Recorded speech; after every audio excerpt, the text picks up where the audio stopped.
Good morning. Today I want to tell you about a bird from southern Spain called the bearded vulture. It actually isn't the bird that I want to tell you about, but it's the bearded vulture's nest that is very interesting. You see, these birds still exist in the world, but they went extinct in southern Spain about 100 years ago. But what has survived are about 12 nests up perfectly intact in high-altitude caves.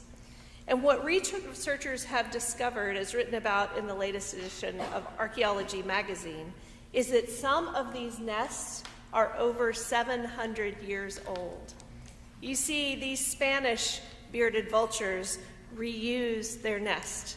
They just kept collecting and building upon the old nests. So here's some of the items that have been found in the nest. They found a sandal made of grass from the year 1350. They found a piece of sheep leather with paintings on it from around the same time, and they found the bolt of an ancient crossbow in there. So these birds, they just gather these scraps continuously and keep building these places to protect their incubating eggs. Now, ever since I read that article a few weeks ago, these nests have captured my imagination. I kept returning to the thought of these nests as places that must have felt very safe, old, stable, reliable. And I kept imagining the birds sitting on the eggs, waiting for new life to be born in these ancient nests. Now, the reason I mention these ancient nests is because here we are in the third week of Advent. We are all waiting for something new to be born on Christmas, and I think we could take a lesson from the bearded vulture about where to wait in something ancient and deep for the Christ child to be born in our lives. First, I wonder where you have been waiting so far this Advent season. I ask because the world can be a lot sometimes, especially around the holidays. We may be worried about getting the right presents for the teenagers in our lives. I have a 13-year-old. It's a worry. We may worry about how our aunt and uncle are going to get along at the Christmas party. We may be fearful about bigger things, about our nation, about the world. It can kind of feel chaotic. It may make us feel uncentered. And this may be how we've been waiting so far this Advent, maybe in some fear or anxiety, or at least some busyness. I certainly feel that some days. But today is the third Sunday of Advent, which is also known as Gaudete Sunday. Gaudete literally means rejoice. That's why we have the pink candle lit today. In this traditionally penitential season, this is the Sunday to take a break, to take a breath, a day where we're called to stop, to pause all the preparations, to pause all of our cares, to pause all of our worries, all of our things that we're thinking about the world. We pause them for a little while, maybe even just while we're in this building. That may be enough to ask, to give our souls a little bit of rest. On Gaudete Sunday, we are asked to return to the deep, ancient, stable nest of joy, like the bearded vulture returned again and again to those ancient nests. That's where we're going to find rest for our souls, so that we may rejoice in the upcoming promise of Christmas. And that's what I'm going to ask all of us to do, just for the next 30 minutes. Allow ourselves a little time and a little space to rest in God's joy. That is what today is for, church. Now, if we're going to invite our souls into the ancient nest of joy, I think it would be good to get clear about what joy is and what joy is not. As we're defining it today, joy is not the same as happiness. Happiness is dependent upon external circumstances, anything outside of our souls. I'm happy when I have a good meal. I was really happy at the donuts out there. They were delicious. I'm happy when my kids are doing well and when the people I love are healthy and safe. So if happiness is dependent upon the external circumstances, joy is independent of external circumstances. It flows from a deep connection to the divine. Joy is that deep ancient nest where we all get to rest. Joy is what Jesus promised when he says in the Gospel of John, I came so that your joy may be complete. I've always loved that line. I've always been curious about it. Joy was what filled the disciples up even when everything in the world was going wrong and was against them. We saw that in our gospel reading today. John the Baptist is in prison. He's in jail. And in 3 chapters, he's going to be killed.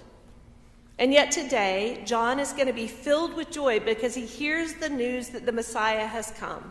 Not because everything in his life is great, because it certainly is not.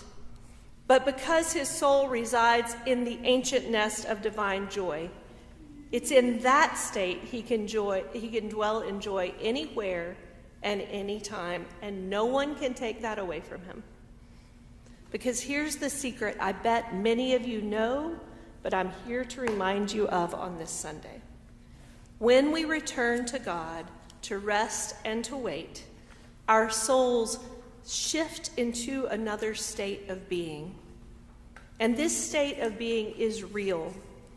When we're in it, you may have tasted this, a glimpse of this at some point, everything looks different. It doesn't mean everything in our lives is going right, but it does mean that we see everything from this safe nest of joy. This assurance from God is ancient, and we heard it from that joyful and prophetic reading from Isaiah that we heard earlier today. If we reread Isaiah, not as a litany of external promises, but as promises of what it looks like for our soul to dwell in God, it may sound even more joyful and more applicable to our lives today.